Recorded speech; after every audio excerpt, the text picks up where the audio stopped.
এতিয়া মনুষ্য শৰীৰটো পোৱাৰ পিছত জীৱৰ গতি কি হয় সেয়া প্ৰকাশ কৰিছে কপিল প্ৰভুৱে জীৱৰ তামসী গতি যে হে মাতৃ চোৱা 19ৰ দশকতহে মাতৃগৰ্ভত আচলতে সন্তানটি কেনেদৰে বিকাশ হয় যেতিয়ালৈকে আল্ট্ৰাছাউণ্ড এক্সৰে আৱিষ্কাৰ হোৱা নাছিল তেতিয়ালৈকে গম পোৱা নাছিলোঁ মানৱ সভ্যতাই বিজ্ঞানেও গম পোৱা নাছিল যে মাতৃগৰ্ভত কেনেদৰে জীৱটোৰ বিকাশ হয় আল্ট্ৰাছাউণ্ড এক্সৰে আৱিষ্কাৰৰ হোৱাৰ পাছতে যেতিয়া স্কেন কৰি গম পোৱা হ'ল সেইবিলাক কম্পিউটাৰত চাই গম পালে যে এনেকৈ প্ৰথম মাহত এইখিনি বিকাশ হয় দ্বিতীয় মাহত এনেকৈ সেই ডিটেইলছটো বিজ্ঞানে প্ৰকাশ কৰিলে কিন্তু ভাগৱতত চাওক আজিৰ পৰা 1000 বছৰ আগতে কপিল প্ৰভুৱে মাতৃৰ আগত সেই গাইনলজিৰ কমপ্লিট ডেছক্ৰিপশ্যন দি থৈ গৈছে যে প্ৰথম ৰাত্ৰত দুয়ো এক হয় বৰ্তুল পঞ্চৰাত্ৰত দশম দিনত কঠিন শুয় বদৰি ফলৰ নয় যে হে মাতৃ চোৱা এইখিনি তত্ত্ব 24টি তত্ত্বৰে মনুষ্য শৰীৰটো গঠন হোৱাৰ পাছতো যেতিয়া পিতৃ মাতৃৰ সেই মিলন কৰ্মকো সৃষ্টি যজ্ঞৰ লগত তুলনা কৰা হৈছে কাৰণ সন্তান সৃষ্টি কৰাত জীৱ শৰীৰটোহে সৃষ্টি কৰিছে নহয়নে এটি জীৱ আহিব গতিকে তাৰ বাবে সংযমিতা পবিত্ৰতাটো প্ৰয়োজন এগৰাকী মাতৃয়ে যদি বিচাৰে তেতিয়া ব্ৰাহ্মণ কুলত অসুৰৰো জন্মাব পাৰে আৰু এগৰাকী মাতৃয়ে যদি বিচাৰে অসুৰৰ বংশটো প্ৰহ্লাদৰ দৰে ভক্ত জন্মাব পাৰে ঋষি কাশ্যপৰ দুগৰাকী পত্নী আছিল নহয়নে দিতি আৰু অদিতি দিতি মাতৃয়ে বিচাৰিলে যে দেৱতাসকলক পৰাস্ত কৰিব পৰা মোৰ সন্তানসকল ক্ৰূৰ হওক শক্তিশালী হওক বহুত তামসিক গুণযুক্ত হওক এনেধৰণৰ ভাৱনা কৰিয়েই সন্তানৰ আশা কৰাৰ বাবে তেওঁৰ পুত্ৰ ঋষি কাশ্যপৰ ঔৰসত এজন শ্ৰেষ্ঠ ব্ৰাহ্মণৰ ঔৰসত দুটা ডাঙৰ দৈত্য জন্মগ্ৰহণ কৰিছিল আনহাতে সেই কক্ষীপুৰৰ ঔৰসতে আই কায়াধু মাতৃয়ে বিচৰাৰ কাৰণে শুদ্ধ সংকল্প আৰু সাত্বিকতাৰে গৰ্ভ পালন কৰাৰ বাবে প্ৰহ্লাদৰ দৰে এটি সন্তান জন্ম হৈছিল এইখিনি কেৱল সাধু কথাই নহয় এইখিনি হৈছে প্ৰকৃত বাস্তৱিকতা কাৰণ মনুষ্যৰ যাত্ৰা সেইখিনিতে আৰম্ভ হয় যেতিয়া মনুষ্যৰ গৰ্ভ সংস্কাৰ ঘটে প্ৰথম ৰাত্ৰত দুয়ো লগ হয় কি লগ হয় পুৰুষৰ বীৰ্য আৰু স্ত্ৰীৰ ৰজ বৰ্তুল পঞ্চ ৰাত্ৰত 5 দিন হোৱাৰ লগে লগে সি বৰ্তুল মানে কি এটা সাধাৰণ মাংসপিণ্ডৰ নিচিনা এটা আকাৰ সৃষ্টি হয় দশম দিনত কঠিন হৈ বদৰি ফলৰ নয় শিলিখাটোৰ দৰে এটা কঠিন মাংসপিণ্ড সৃষ্টি হয় দশম দিনলৈকে প্ৰথম মাহলৈ প্ৰথম মাহ স্পৰ্শ কৰালৈকে সেই জীৱৰ শিৰ অংশ আৰু ভৰি অংশ বিকাশ হয় দ্বিতীয় অংশত উদৰ আৰু বক্ষ অংশ সম্পূৰ্ণ হয় তৃতীয় মাহত নখ চুলি চকু এইবিলাকৰ গঠন আৰম্ভ হয় চতুৰ্থ মাহত জীৱৰ শৰীৰটো প্ৰায় সম্পূৰ্ণ হয় পঞ্চম মাহত ক্ষুধা তৃষ্ণা এইবিলাক অনুভৱ হ'বলৈ আৰম্ভ কৰে ষষ্ঠ মাহত সেই সংগবিলাকৰ যিবিলাক আন্তৰিক ইন্দ্ৰিয় আছে হৃদযন্ত্ৰ হওক পাকস্থলী হওক এইবিলাক সম্পূৰ্ণ ৰূপত গঠন হয় সপ্তম মাহত স্পৰ্শ হোৱাৰ লগে লগে বা সপ্তম মাহত প্ৰৱেশ কৰাৰ লগে লগে জীৱৰ কাণ নাসিকাৰ ৰন্ধ আন্তৰিক নাড়ীৰ গঠন সম্পূৰ্ণ হৈ উঠে অষ্টম মাহত শৰীৰটো দৃঢ় হয় নৱম মাহত গৰ্ভমুদ্ৰাৰে মাতৃগৰ্ভত জীৱটোৱে গৰ্ভ অৱস্থা লাভ কৰি থাকে আৰু সেই গৰ্ভাৱস্থাত থকা জীৱটোত কি হয় চতুৰ্থ মাহ হোৱাৰ লগে লগে জীৱ আহি মাতৃগৰ্ভত প্ৰৱেশ কৰেহি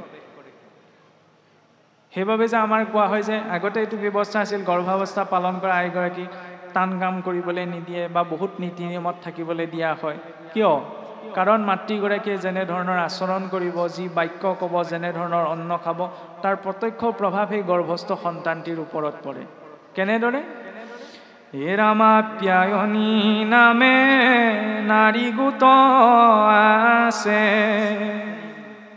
নাৰীৰ শুই আছে বন্ধ স্ত্ৰীৰ আন্তত মেৰিয়া ধৰই শিশুক কৰয় পুষ্ট যে স্ত্ৰী শৰীৰত যিডাল নাৰীৰ সৈতে সন্তানৰ শৰীৰ যুক্ত হৈ থাকে তাক আপ্যায়নী নাৰী বুলি কোৱা হৈছে বিজ্ঞানৰ ভাষাত যিডাল আম্বেলিকাল কৰ্ড বুলি কোৱা হয় সেই নাৰী সন্তে জীৱা অন্ন ৰস মাতৃ খাই পৰিপুষ্ট সেহি ৰস গয়া জীৱৰ শৰীৰে পৰিপাছে বৃদ্ধি হয়।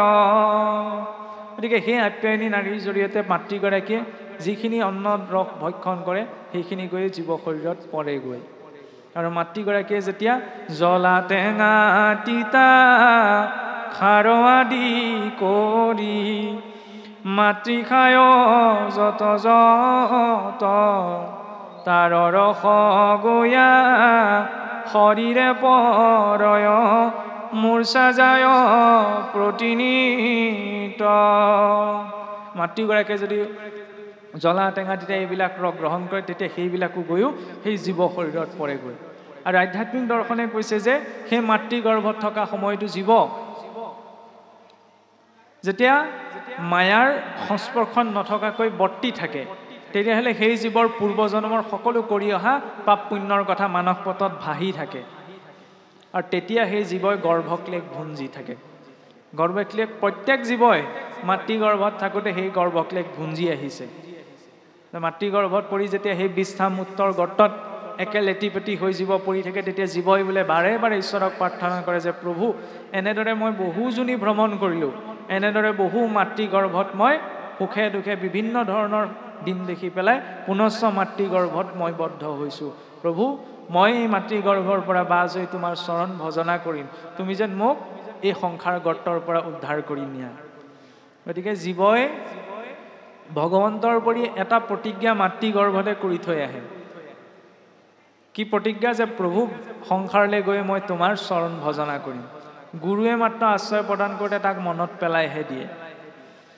কিন্তু তাৰ বিপৰীতে কি হয়, জীৱ যেতিয়া সংসাৰলৈ আহে, সংসাৰলৈ ভূমিষ্ঠ হোৱাৰ লগে লগে মায়াৰ সংসাৰখনৰ স্পৰ্শ হোৱাৰ লগে লগে জীৱই সেই গৰ্ভত থাকোঁতে পূৰ্বকৃত যত জনমৰ কথা আছিল সকলো পাহৰি পেলায়।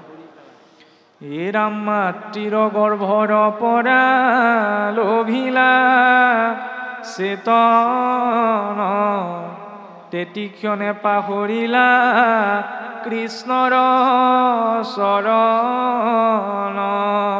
যে মাতৃ গৰ্ভৰ পৰা বাছ হৈ পূৰ্বকৃত সকলো জ্ঞান পাহৰি পেলায়। আৰু সেই জীৱৰ সংস্কাৰো নিৰ্মাণ হৈ মাতৃ গৰ্ভতে কেনেধৰণৰ স্বভাৱ গুণ বৈশিষ্ট্য গুণযুক্ত হ'ব সেইটো আমি ভাগৱতৰ আৰম্ভণি মাহাত্ম্যযুক্ত গোকৰ্ণ আৰু ধুন্দুকাৰীৰ উপাখ্যানৰ জৰিয়তেও বিচাৰ কৰি চাব পাৰোঁ যে শাস্ত্ৰসমূহে আমাক কিমান সুনিৰ্দিষ্ট ৰূপত মনুষ্য জীৱনটোৰ বাবে উপদেশ আগবঢ়াইছে যে পিতৃ মাতৃয়ে যেতিয়া আমাৰ দিনটোত 8টা প্ৰহৰ থাকে নহয়নে, 3 ঘণ্টাৰ মূৰত একোটা একোটা সময়ক প্ৰহৰ বুলি কোৱা হয়। দিনৰ প্ৰহৰত স্ত্ৰী পুৰুষৰ মিলনৰ জৰিয়তে যি সন্তান জন্ম হয় সেই সন্তান মৃত হয়। এয়া আমি কোৱা কথা নহয়, শাস্ত্ৰইহে কৈছে নহয়নে। আৰু ৰাত্ৰিৰ প্ৰথম প্ৰহৰৰ মিলনৰ জৰিয়তে যি সন্তান জন্ম হয় তেওঁ অল্পায়ু হয়। দ্বিতীয় প্ৰহৰত যি সন্তান জন্ম হয় তেওঁ ৰোগীয়া হয়। তৃতীয় প্ৰহৰত জন্ম হোৱা যি সন্তান তেওঁ উত্তম হয়। আৰু চতুৰ্থ প্ৰহৰৰ জৰিয়তে যি সন্তান জন্ম হয় সেয়া সৰ্বোত্তম হয়। সেই ভক্ত প্ৰহ্লাদৰো বীৰ্যৰোপণ মাতৃ কায়াধুৰ গৰ্ভত কেতিয়া হৈছিল? চতুৰ্থ প্ৰহৰত। ইমানখিনি ডিটেইলছ কিয় দিছে বাৰু? কেৱল তত্ত্ব কথাত লাগি থাকিবলৈ আমাৰ মনুষ্য জীৱনটোত প্ৰয়োগ কৰিবলৈ। সেইবাবে কোৱা হৈছে যে আমি মনুষ্যই যদি বিচাৰোঁ, গীতাত ভগৱন্তই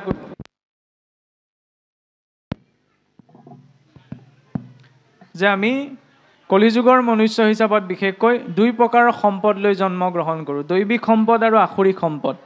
দৈবিক সম্পদসমূহক কৰ্ষণ কৰোঁ নে আসুৰিক সম্পদবিলাকক কৰ্ষণ কৰোঁ, এইটো আপোনাৰ মোৰ নিজৰ ওপৰত নিৰ্ভৰ কৰে। আৰু সেইটো সংস্কাৰ মাতৃ গৰ্ভতে হৈ আহে। মাতৃ গৰ্ভত থকা সময়ত যদি মাতৃগৰাকীয়ে শুদ্ধ সাত্বিকতাৰে আচাৰ আচৰণ কৰিছে, ভাৱ ৰাখিছে, তেন্তে নিশ্চয়কৈ সন্তানটিত সেইখিনি প্ৰভাৱ পৰিব। কিবা পাকে পাকাৰে পৰিলে অকণমান অসৎ মাৰ্গলৈ গ'লেও শুদ্ধ ধাৰালৈ গুচি আহিব। কিন্তু যদি সেইখিনি সময়ত গৰ্ভ সংস্কাৰ অশুদ্ধ ৰূপত হৈছে তেতিয়া তেনে এটি সন্তানক সহজে শুদ্ধ পথলৈ অনাটো কঠিন হৈ পৰে। অসম্ভৱ বুলি নকওঁ যে ঈশ্বৰৰ ইচ্ছা হ'লে অসম্ভৱো সম্ভৱ হৈ উঠিব পাৰে।